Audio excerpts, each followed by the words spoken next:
Between Wednesdays, just trying to get by to the next fix. Living between Wednesdays, prefer the comics over the Netflix. What's up, folks? I'm your host Conrad on Wednesday Night Reviews, and I'm joined today by Chris Waigand, who is a comics creator of the comics Tights, which finished its Kickstarter in October of last year, and now they are just getting it out there. So Chris, thanks for coming on the show today. Thank you for having me. This is fantastic. I love your show, man. Thank you so much. So very easy first question for the folks out there in YouTube land who may have never seen your face, heard your name, or know the comic Tights at all. Who is Chris Waigand? I feel like I'm going to a therapist. It's a good question. who am I? Originally I'm from the Detroit area. I grew up there, went to school there, went to college there. I've been living in San Francisco for, about 9 years now. Professionally, I was a copywriter in advertising for a number of years. And now I'm still in the creative marketing realm, but I guess I'm a creative consultant and I work for one of the biggest social marketing, social media companies in the world. And basically what I do is I teach video game companies and their creative teams how to make ads on our social platforms. What I like to say is I want to teach them how to make ads that wouldn't piss me off if I saw them. That is my goal. I love it. Yeah. So actually, I'm very lucky. I mean, I actually really enjoy my job, and it's. I think it feels good to be out of the agency world and just how many hours that could suck out of you daily, weekly, yearly. So. Beautiful. That's my job. I haven't even mentioned what actually makes the world go round for me, and that is my wife. I'm married, Cassandra, and I have a little daughter. She's going to be 2 in April, named Vaughn. So yes, also very important part of the equation. Yeah, that's so nice. Well, good for you. Actually, unrelated, you mentioned she's going to be 2. So was she born prior to or just after COVID? She was, I mean, man, if you tracked when COVID became like a thing where everyone in the US was like, well, geez, I guess this is pretty serious. She was basically born then. And so it's crazy that like 2 years marks, like not just when COVID happened, but when I think everybody was affected by it. Yeah.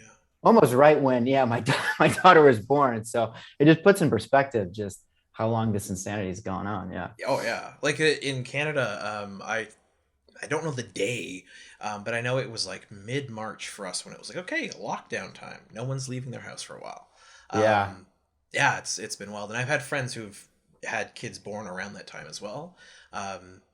So it's always interesting because like in one part of my brain, I'm like, okay, cool. You get to spend a lot of time with your kid. Hopefully you work from home like I do.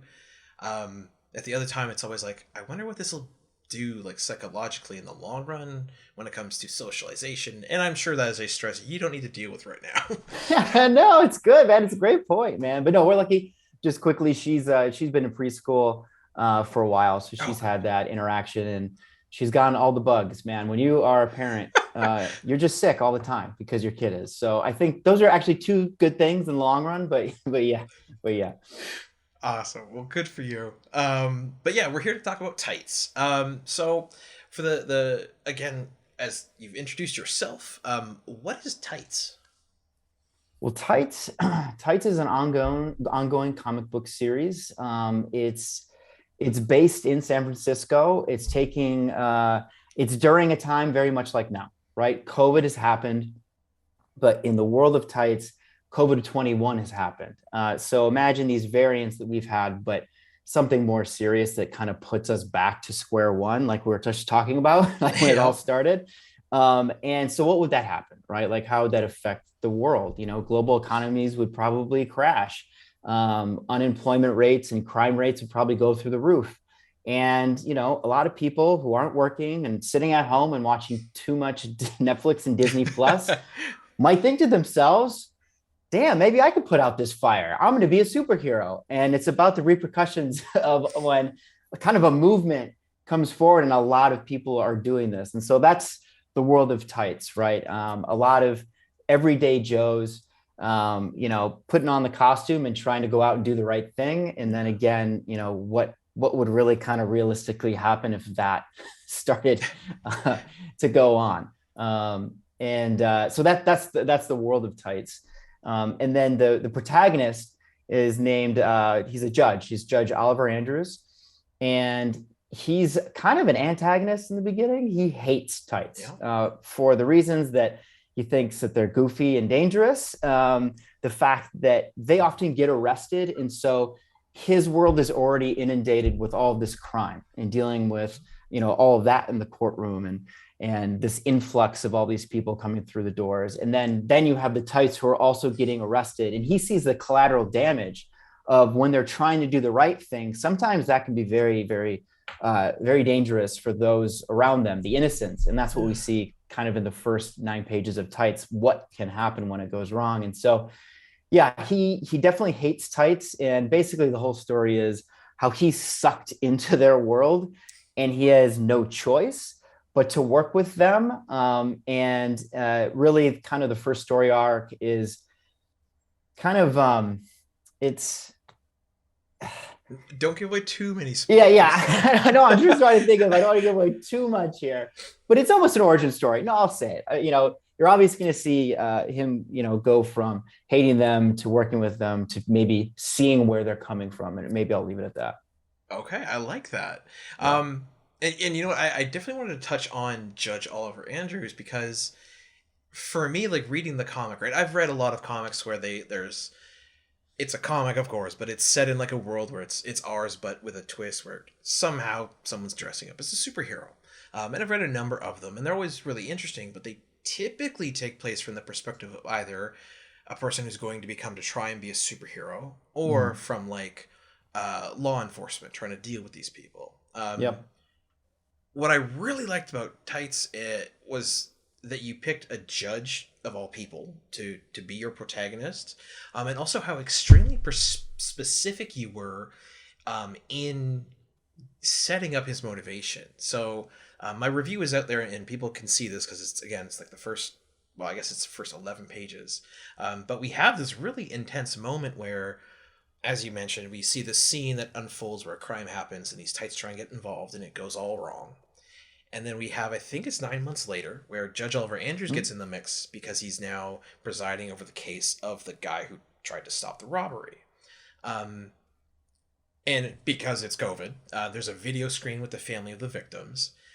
And they're sitting there, right, because the victim in this case being an elderly lady, and the family is watching and they're all sad. And it keeps zooming in on this little kid who's bawling his eyes out. And it goes through this really like heart-wrenching thing where it's like, that kid now blames himself because, maybe his grandmother was there to get money to buy him a toy because he asked for a toy. He now blames himself, and that's the collateral.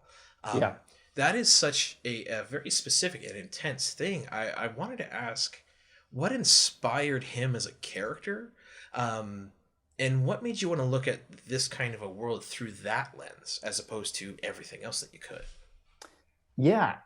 It's funny. Actually, this Tight started off it was called Justice when it was a kernel of an idea years ago. Oh, okay. I was talking with a buddy. I'm like, you know what? We're talking about comics. We always wanted to make a comic. And I'm like, I have this idea. It's very basic, but it's a judge who just has had enough of seeing, the corruption take over and have all these criminals get off for one reason or another. They have money or they're connected or whatever. And it's just about a guy, and he's like, you know what? I know who these people are and where they are, and I'm going to actually go do something about it. I'm going to make it right. And it was very dark. Yeah, it was very dark. And that's where it began with the judge. I just thought that someone in this position sees so much at a professional level of crime and who these people are and the facts of the story. I just thought that was interesting. Someone holds about all that knowledge, but then it evolved into something a hell of a lot more fun, and it's way more written in my voice. Yeah, it's completely different. So where he is now, I liked it because, again, the COVID kind of silver lining of this madness kind of strengthened this world and gave it a why, right? It's just not him becoming a superhero. It's everyone else are the superheroes. Oh, yeah.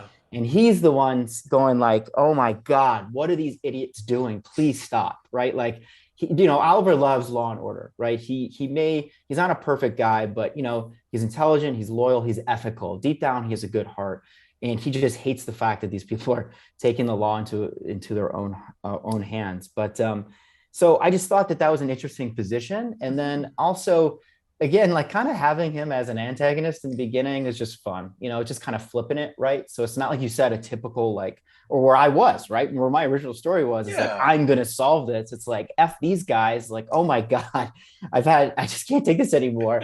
And so he's also a dick. So who's Oliver? He's a dick. And I think he's just jaded, right? He's living in this world. He's sick of the state of it. He's sick of seeing, all these people try and fix it who aren't professionals. And deep down, he kind of hates his job. And I think we'll see a little bit more of that as we go along. And, he took the bench, or he took the position more as I don't know, it was better for his marriage because he was a hotshot DA before. And he had that excitement of going against, gangsters and going toe to toe with them in the courtroom and helping put them away and put order back to things. And, kind of all out like a Harvey Dent, right? Yeah. And there was excitement there, but there's danger there. And there was death threats against him. And his wife was like, I'm never seeing you. And it's tearing the marriage apart. So when he got this opportunity, he's like, this is the best thing for our marriage because he loves his wife. And it's the best thing for my career. So you know what? I'm going to do it. But now he sees himself as more of like a glorified referee than like a soldier in the trenches, right? And so there's something there that he misses. And I think he's begrudgingly pulled into this world and he hates these tights to begin with, but with danger comes excitement. And I think that we're going to see him kind of gain back that little bit of that excitement that he used to have. Perfect. Okay. I'm very excited. As mentioned, the Kickstarter finished in October, so I'm curious to know, now that you've got all the books from that sent out, people can go onto the store, which, again, the top link down below will be your store, so people go out and get it. You've mentioned, obviously, it's a series, so it's not a one-shot or anything. Have you begun production on issue number 2? I have. I made a little post about it, actually, today, now I think about it. I'm on page, we'll say 19 of issue number 2. So hopefully I'll be wrapping that up pretty soon, at least the script part. And then my artist, Edison the dude's a mutant. I don't know how or when he sleeps or how little he sleeps. The guy is so talented and he's so quick. And he just gets it. And so what we're doing this time, so the first time around, I would give him like batches of a script, right? And so I'd be like 6 or 9 pages. Let's work on that. And then, I'll go back to the script and sharpen it up and I'll give you another batch. So this time, this workaround, hopefully I'll have this the script in a better, more final place. I'll throw it to him and then he's just going to jam on it. And so I think we'll be able to get this out a hell of a lot quicker than we did the first one. So nice. That's where we're at right now. And already talked to the team, everyone's on board. And I think we're excited to keep this train going. Beautiful. Then, I absolutely have to ask, like you said, you've worked in social media, you worked in consultation regarding advertising. How has that kind of a position helped you when it comes to actually creating the comic as well as getting it out there? It's helped tremendously. I'll tell you that right now. Yeah, man. Just having a background and just understanding, most of the most popular social media platforms, so I help people, and I used to do more of the making of the content that goes into, the ads that go into what you see on your phone.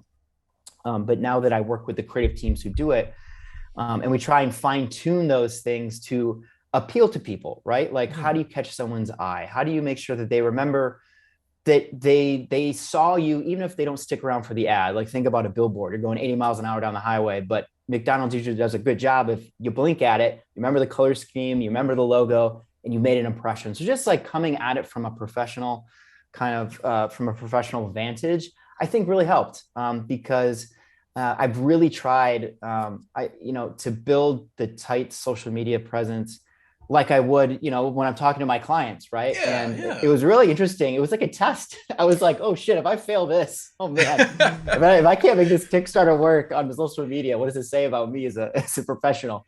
But going at it kind of with that idea of you got to post a lot. And every time I post, I'm going to play by my best practices that I preach and see what happens. And I think it worked out pretty well. I think I was able to build a pretty decent following, particularly on Instagram. I focused across Facebook, Instagram, and Twitter.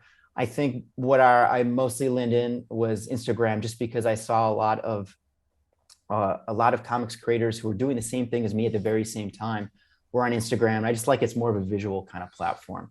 And so, so just really leaning into that. And then, so yeah, it absolutely played a large part in it. I'm very lucky. I'm very lucky to have that background because just learning as I went, I mean, there's so many things that I just had no clue about. And let me tell you, this community is like the most healthy, badass community I've ever been part of.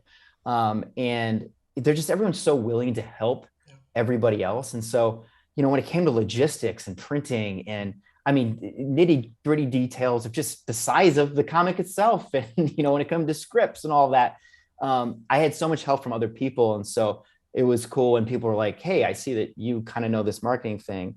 Can you help me out? So the fact that I was able to bring something to the table was also kind of very valuable, I think, in the process. Oh, hell yeah. Yeah. Yes, across the board. It's interesting because my previous guest I spoke with, Christian, I haven't even edited his interview, about halfway done. Is that from Sidekick for Hire? Yeah, exactly. Yeah, dude. I love that book, man. Yeah, Oh. I saw that you were doing a couple videos with him, and so I was pumped. That's great. Oh, well, thank you. What I enjoyed a lot was when I spoke with him, he has like a degree in business, and I was like, okay, cool. So it's interesting to see how that impacted how he did what he did. Similarly for yourself, being someone who you get advertising very well, clearly. It's cool to see that impact compared to some of the other people I've interviewed who are purely like, oh, my day job is, I do clerical work. I'm a librarian. I'm a teacher. And they just they're just creative and they go into it from that perspective. So one thing I did want to ask you then, because in your role, your job, you're now a creative. Is the title creative director? It's a creative strategist, I think, is the official title, but it's more like a consultant, really. So I work with. So before I was the one, making the content. I was a creative, a copywriter rather. I had an art director partner. We would come up with the concept, the campaign, the ads. So I'm working with those teams who are working with my video game clients. Okay. So currently, basically, you're helping plan out their content for their social media. Do you think that has an impact on how you wrote your comic compared to just someone who might maybe have a creative writing background or just purely went into it? That's interesting. What I think with what helped was my profession has been writing as concisely as possible. Like tell a whole story in 30 seconds or less. And I honestly think that that's helped a lot when it came to writing the comic. Because just the medium of sequential art and comics is you don't have the luxury of film, right? You don't have, just subtle movements can be going on. You have to pick specific images and you have to say things as concisely as you possibly can to convey the most meaning as possible.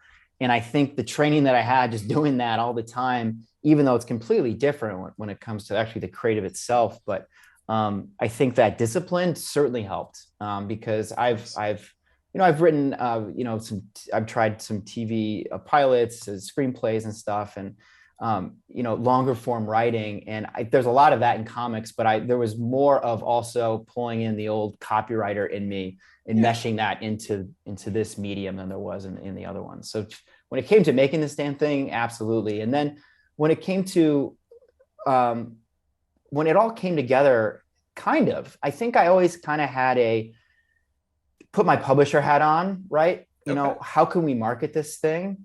So always thinking about kind of the characters, the look of it, the logo.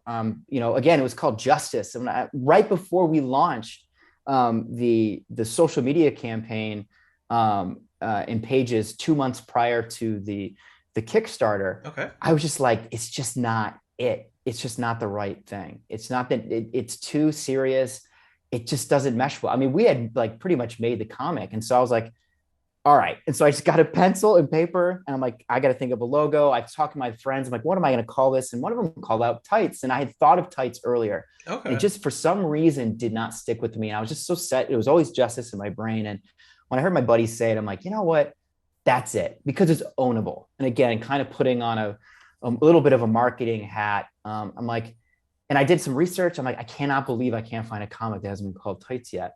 And then, I drew out the logo and found someone that could do the logo, went through a bunch of rounds, and very happy with where it came out, because to me, it is a hell of a lot more ownable than Justice. And how many times has Justice been the title of a comic? It's always silly to think of that I was even in that space. So yes, long story short, I think the background certainly helped it, I guess, in all aspects of it. Perfect. I mean, one of the things when you sent the review copy for me that just like, oh, okay, this is gonna be cool, was actually the logo where it's got Tights. I will put up here so people could see it. And I believe it's the B cover actually, in which we see a gentleman, rather like myself, with a rotund stomach, sort of, hands on hips, and we see roughly just under his shoulders down to like his knees, his gut sticking out a bit, and wearing the Superman suit. Like it's a dead ringer for kind of giving you the goofy kind of heroes you'll see. But also that little blood splat on Tights, kind of reminiscent of Invincible. Going, okay, this will be a little violent. This will be a little more mature. Definitely owns it. That's great. That's exactly what we were going for. So that's good to hear. Perfect. Yeah. So obviously the world that is occupied, there's a bunch of people dressing up to be heroes. The first one we see is a gentleman who fancies himself to be John McClane from Die Hard. And I think you've done a really cool job, you and the creative team, of recreating that kind of a look. I appreciate I believe he's wearing a mask for COVID reasons, obviously, that actually has like McClane's face with a cigarette on it.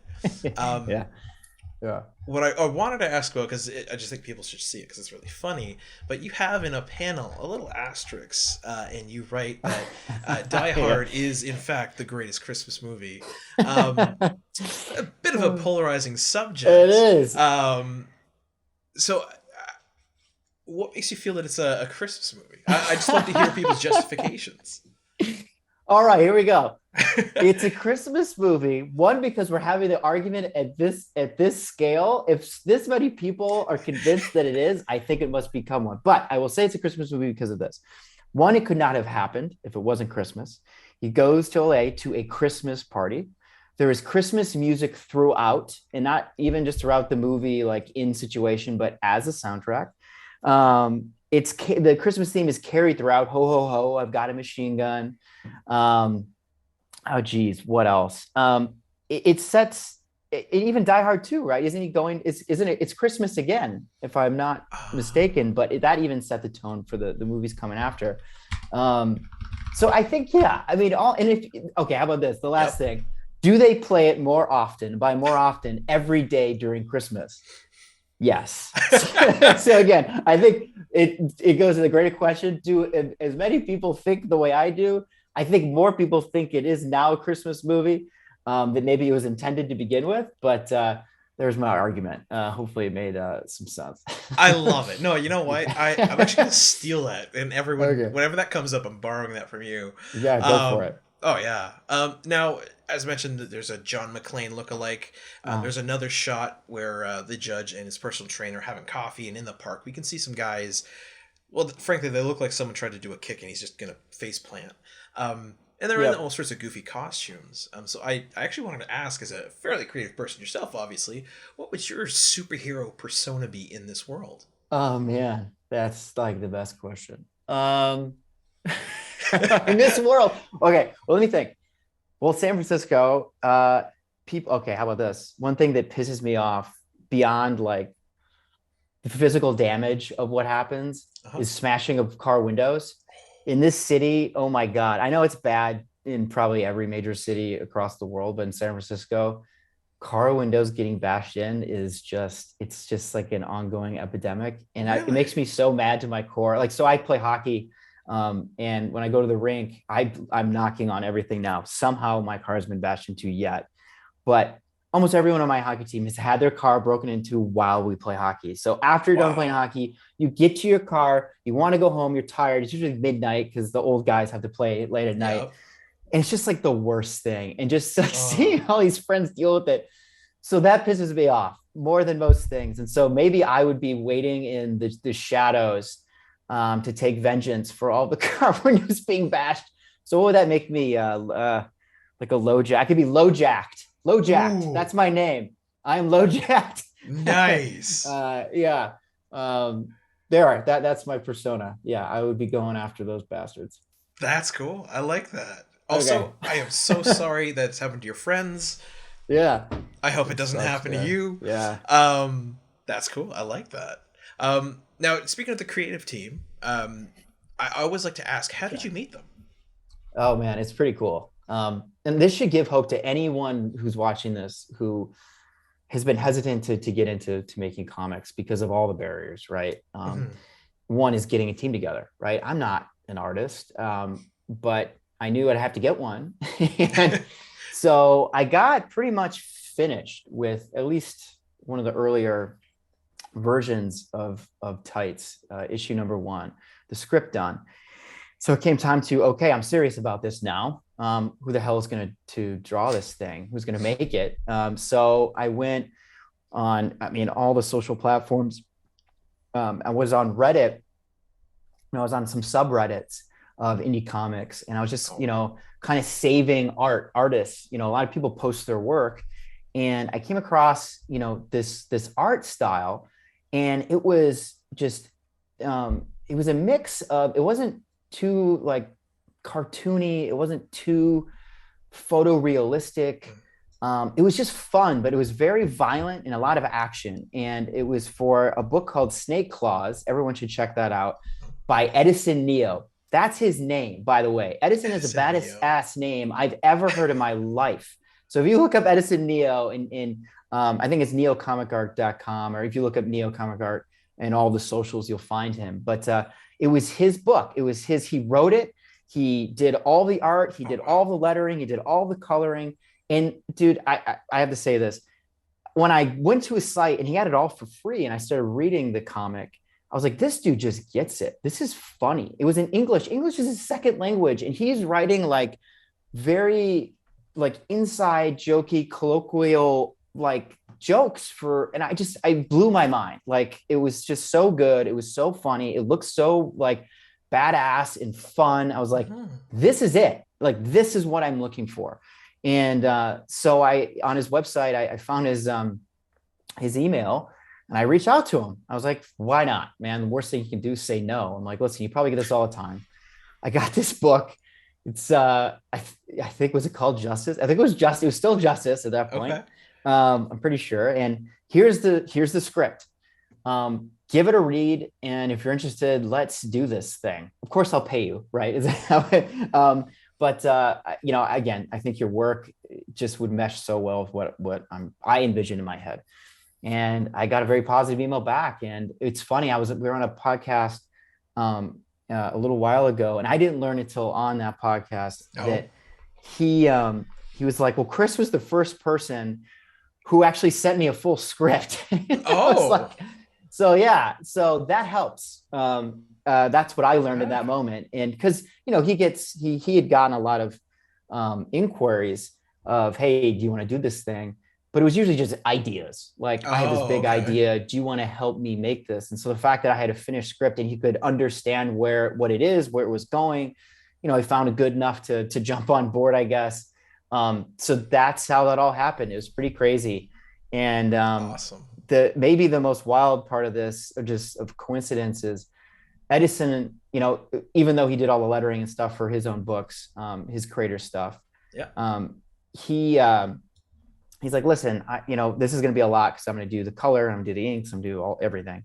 I got a guy who's really great. He's a great letterer. He lives in the States. I think he lives in California and maybe even San Francisco. I'm like, no way. So he gives me the dude's name. His name is Reed. Reed Hinckley-Barnes. And it turns out that not only does he live in San Francisco, he lives 7 blocks away from me. Shut up. That's so cool. It's so bizarre. And just the last thing I'll say about pure coincidences is the artist who did we had it as a print in the Kickstarter that you got when you got the Kickstarter bundle. Mm-hmm. It's this badass print of Oliver just like on the stairs of a judge, like of a courthouse, and he's just everything's on fire and there's superheroes behind him pounding each other.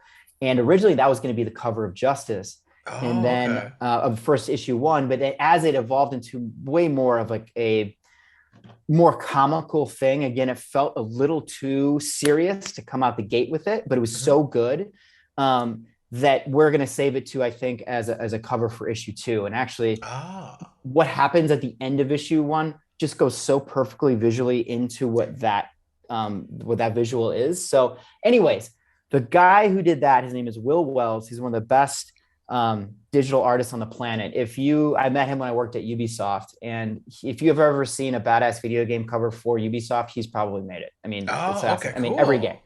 And so he lives in Singapore. So the 4 people at the time that started this thing were living in Singapore or San Francisco purely by chance. And so, yeah, that's ridiculous. I was very lucky. Cool. Yeah. Damn. And because of, again, I always like to ask, how much control did you give them over the script and how it ended up turning out? Particularly given your background where you're used to writing very concisely, it's a controlled thing, and it sounds like, you can kind of picture end to end what you want each comic to look like. I'm wondering how much feedback, how much control you gave to your creative team, or were you very like, this is my exact vision, here's like a panel to panel breakdown? How did that dynamic work for you? It actually evolved quite a bit. Cool. When we first started, when I was working with Edison, I would send him, there's kind of like the DC and the Marvel styles, right? DC being more descriptive, Marvel being kind of more open to particularly the artists, like, here's what's going on, do your thing. I was kind of more in the middle. I would provide a description, and in my brain, I'd be like, I can kind of get where this is going, but I don't want to step on his toes, right? The dude is awesome. He knows what he's doing. So in the beginning, we're just kind of filling each other out. But Edison turned out, he's like, dude, be as descriptive as possible, right? For me, and from what I've heard, it's very different from artist to artist. But for Edison, he was like, dude, like, tell me how you see it. And as much reference as humanly possible. So in the script, I would just deep link to certain things, particularly like places in San Francisco. I did a little photo shoot particularly when they're working out in the park. It's called Mission Dolores Park. And so I was taking pictures. And so by the end, it was much more in the DC style of like, this is what's going on, but that's what he wanted. And I think it actually helped, things go quicker too. But having said that, by the end of issue 1, we just would flow so well together that sometimes I would leave things open. Like, say it was a flashback and we had multiple panels, but it was all part of a greater story, or one image, and there's, the character itself was saying multiple things. And just in my brain, I was like, man, just show me what you think works best. And then he would nail it. So Sweet. It was just kind of an ever evolving thing. And, it was just us kind of figuring out how to work together the most efficient way. And by the end of it, it was more toward the, DC style, but kind of a blend, of this is exactly what I want. And also like, you're the man. What do you see? That is so cool. Like, it's interesting because, like you said, every artist is different. I've had many artists that I've talked to, and they're like, yeah, like the more constraints you put on, the faster and better I can work, because it's it's not that it's a guideline, but it's something about the challenge of it. Whereas like the same people who say that will say, if you just give me a blank open, do whatever. It's like, you know, they're paralyzed by choice. They don't know what to do. So that's really cool. Because I've also talked to artists who are like, you can give me like 2 words and I'm good to go. So that's fascinating. Bear with me. I've got to check because my sort of guideposts, if you will. No worries, man. We may have blown through them. Well, one thing I do want to ask, because I think you're right. I think the creative team that you have absolutely killed it, between the art, the coloring, how the flow of each page goes. Are you lucky enough that those same artists are able to return for issue 2? So far, so good. They're both excited at the prospect. Particularly, I mean, I know they both have stuff going on. I know Reed he's working on his own book, I think, right now. Edison's always jamming on something. Again, the man is a machine. He's running his No Brainer #3. Kickstarter is out right now. And it's an anthology series. And so you'll see just how talented he is. It's a collection of these short stories, but there's one story that's kind of the thread through each one. But other than that, one major story are these just fun, wacky, one-off, self-contained things. And it's great. Again, he's a great writer. He's a fantastic artist. So he's wrapping up that Kickstarter, I'm sure. He's got other stuff going, but again, he doesn't sleep. And he said, "Hey, if we're doing this thing again, just give it to me all at once, and we'll breeze through it." So yes, awesome. I think everybody's down. Thank God, because that would be tough starting over. Oh, for sure. For issue 2.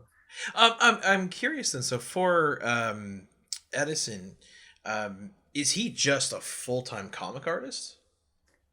He is somehow, no, he has a day job. And again, I don't know how he does it. Wow. But he's good in that he can balance full-time job and art. I think he's so good that I think he'll probably get to a point to where he can be like, you know what, I can do this full-time.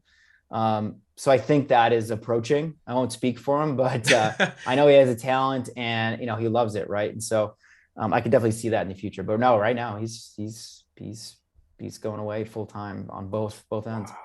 Good for him.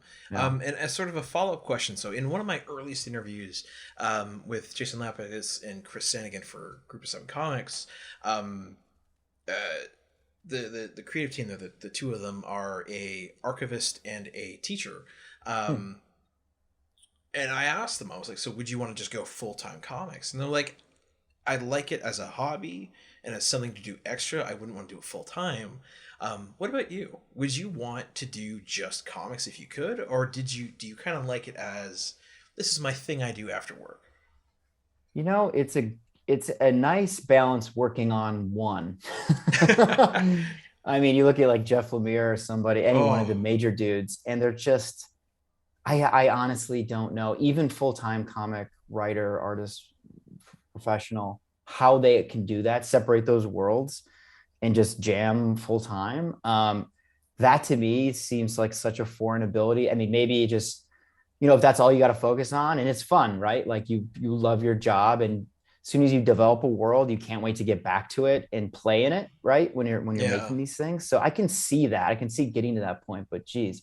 I think for me, I mean, I always wanted to entertainment writing, right? Like I said, dabbled in, you know, TV and movies and comics. And I just love just writing. So I don't know, man. I mean, I don't know if it'd be a full-time comic book writer, even though I love this freaking medium, but I think it'd be really fun just to see where else it goes, right? You know, what if, you know, 1 in a million shot Tights, you know, somebody reads and they're like, this could be a fun animated show or live action, whatever, or whatever, you know, the next thing I work on, it would be fun to take that, again, using Jeff Lemire, right? Like what he's doing with his properties onto, you know, moving pictures.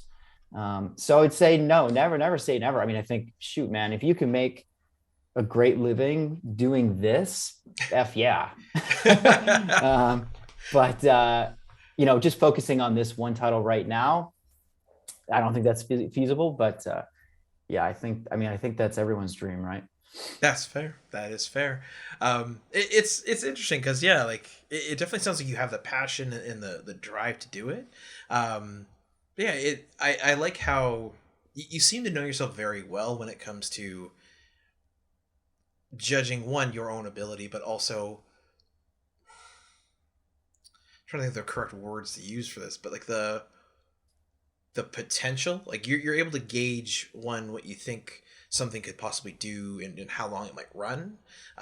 It's just very interesting. It comes from the reality of, I think it goes back to advertising, where you have this thing that you think is perfect, but chances are that it's not. Even if it's bought, even if people buy into it, it's going to be a form of itself that it wasn't originally. But then you're happy that at least it got made. So I think I have I don't want to say pessimistic, maybe realistic view of how this stuff is. But yeah, I think I guess it helps coming in with that viewpoint, just so you don't get crushed when, you get, rejection after rejection from, say, publishers, or, somebody reads the book and is not digging it or just doesn't get it at all. Just keeping the mindset like, you know what? I'm confident in this. It took a lot to get here. I've gotten enough positive response where it's like, so I know I'm not crazy. And then the fact that anyone has enjoyed this at all, it makes it worth it. So yeah, I'm good with that, man. Love it. Actually, one thing I really want to ask you about. So your merch, you have some really cool merch. Yeah. You've got obviously comics. Yep. You're wearing one of your Tights shirts. I am company man. Yeah. Yeah. And one thing I was curious about, because it was a very specific item on your online store. Again, links down below, so go check them out. You have skateboards. I do. So I was going to ask, are you a fan of skateboarding? Are you where did that come from? I am. I've skateboarded, since probably almost my whole life.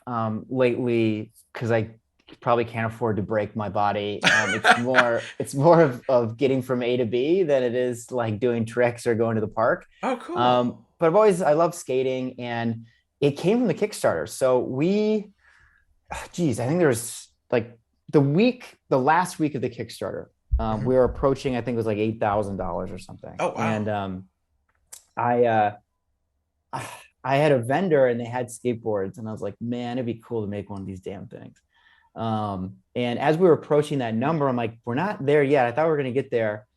So 2 days, I think, before it ended, I'm like, listen, I made a post, essentially, an organic ad, if you will, like, hey, we're almost at 8K. If we get there, I'm going to do a skateboard raffle. And here's a skateboard. So I just, I mocked up a design in Photoshop. I sent it in. And it turned out like looking actually pretty damn badass, something that like I would actually want to skate on. Okay. And what was really cool about the vendor is that it wasn't just, a lot of times when you have like these full skate setups, they're what you see when you go to Walmart and you buy your kid a full setup. The bearings are awful. The wheels are going to break. The trucks are going to break. These are actually like real company badass, like, oh, wow. So it's like a real skate setup. So when I saw that, I'm like, okay, I'm doing this. So I was going to purchase one if we got there, and we got to 8,000. And so I'm like, sweet. So the way it worked was the more you had pledged, the more virtual tickets you would get. Right. So that we made these tiers. So, for the super, contributors who got like the exclusive bundle, and then they got the t-shirts and the koozies and all that stuff, you would get more virtual tickets. And I had a friend far smarter than I, able to make up an Excel thing that did all of that, that's cool. Automatically. So we breezed through 8,000. So I'm like, oh man, well, let's go for 9. And I'm like, we're going to do 2. You're going to have 2 chances to win the skateboard set if we get to 9. And then we blew past 9 before the Kickstarter ended. So oh my god, yeah, so that's where it came from. So yeah, it was awesome too. So we did an Instagram live where I did the drawing, and it was great because one of the winners was one of my really close friends who was actually on the Instagram live when it happened. So he was cool. Super pumped. And then another one was a dude who was just brand new to tights, and I've never met him before. So it was really great. It wasn't just like my mom and my friend and everyone's like geez, what is this? Is this rigged? And it was very cool to get a close friend and, a new friend, a new person to Tights who won it. So yeah, that's where it comes from. So we got a couple options now. So yeah, it's great because it's ordered directly through the vendor. So it gets, if you order it, it gets put together and then sent to you directly from them. So it's a hell of a lot quicker. And it gave me more options of, here's the super pro setup. Here's the actual, it's still a badass setup. And then here's just the deck. So, I mean, no one's bought them yet, and it's just more of a fun thing, but they are available. That's pretty cool. So Yeah. do you, in fact, yourself right now have one? I don't. And that's so funny that you asked me that. I'm going to get one. It reminds me, I'm going to order the deck because I actually recently got a kind of a newer skate setup. So I don't need the trucks or the wheels or the bearings, but yeah, I got to get one. It's so silly that I don't have one yet, but I've been so freaking busy trying to get the comic like to the people and then in as many shops as I can, and then getting it to publishers that thank you for reminding me that thing should be on my wall. Like I'm looking at an area where that deck should definitely be blank up wall there. right there. A nice little, I know. The I red know. Tights deck would be pretty good. There's no excuse. That is super cool. Well, I have so many more questions coming to mind now. One thing I do like to ask, because I've never asked this one before. Most people who create comics are in some capacity a comic collector. I'm assuming the same is true for yourself? Yeah, man. What is like, of all of your collection, of the tiniest thing to the most expensive thing, the oldest, the newest, what is like your favorite thing? What is the thing that you'd be like, hey, check out this cool thing in my collection? I recently purchased one of those super expensive spinner racks, but it's worth it. I promise you. I wish I could, if I took the camera off, it would just screw the whole setup. But it's amazing having one because I can actually just turn left and look at all my comics. Here, let me pull a couple. Sure.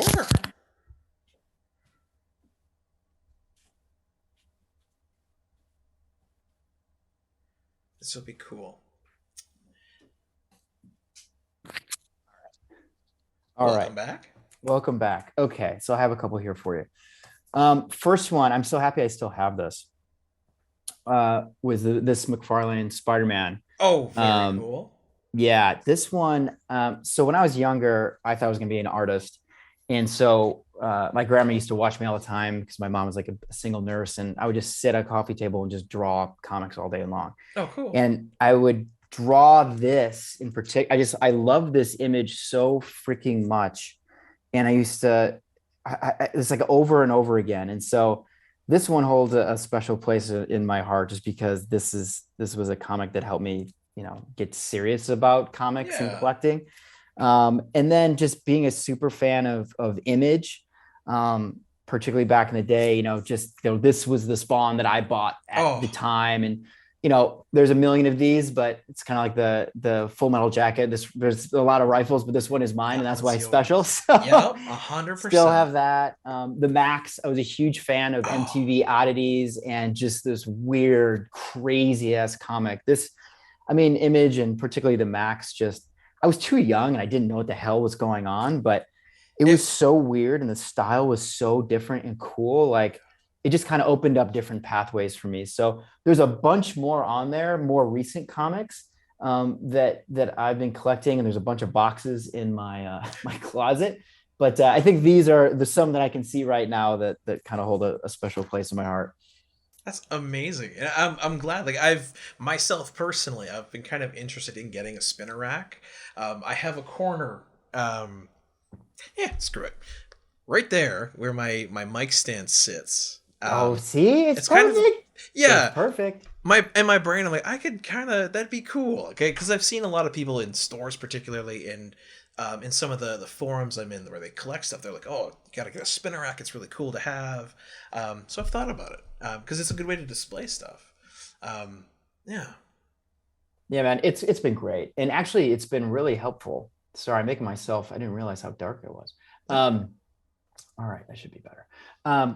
When I was working on the comic and while I'm working on it right now, just being able to access all sorts of these different comics for inspiration, so Reed is also, so he's the letterer and he's a designer.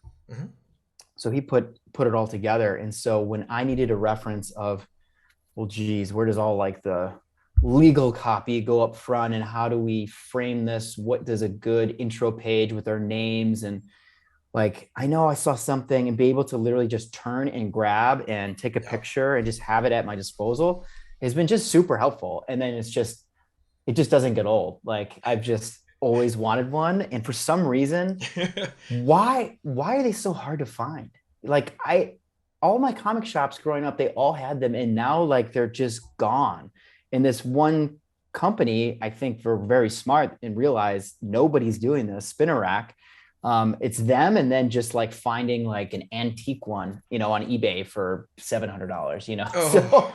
So yeah, I highly suggest it. Okay, well then I will. I'll send you an email after this, and I'll ask for the company that makes them, so I might order. Yeah, one. Dude. That's awesome. I did want to ask, because you mentioned skateboarding, drawing a lot as a kid. When did you get into comics? Yeah, I mean, I think it's a cliche thing to say, but as long as I can kind of remember. Again, mostly it was me just going up to comic racks and not grabbing like a storyline. It was just, I think that is pretty in my child brain. I want to draw that. And so it's funny looking back on my collection. It's just like, there's no rhyme or reason to anything. It's just literally like covers that I thought were cool. And so I didn't follow any storylines, but I think I got back into actually like reading comics, or really getting into for the first time was till the tail end of middle school, high school. After, just because college is so crazy, and you're studying, partying, all trying to have a job. I didn't have enough time. But so then after college, I really got back into collecting. And I think the majority of my collection is from that period until now. But it's always been there. But fairly recent in life is where I thought, well, geez, I like writing.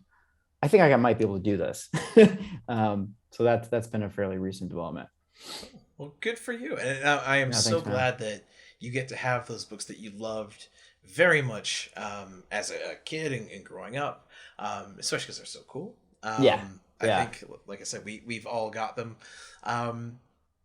So yeah, you have gone through my gambit, so to speak. I always like to end my interviews on the same two questions. So that first one is, currently, what are you reading? I am reading, I mentioned Jeff Lemire before, and I have a Substack, and I'm just like a super fan of everything that he does. So he's even working on a Batman. So he's got it's called Robin and Batman. So I'm digging that.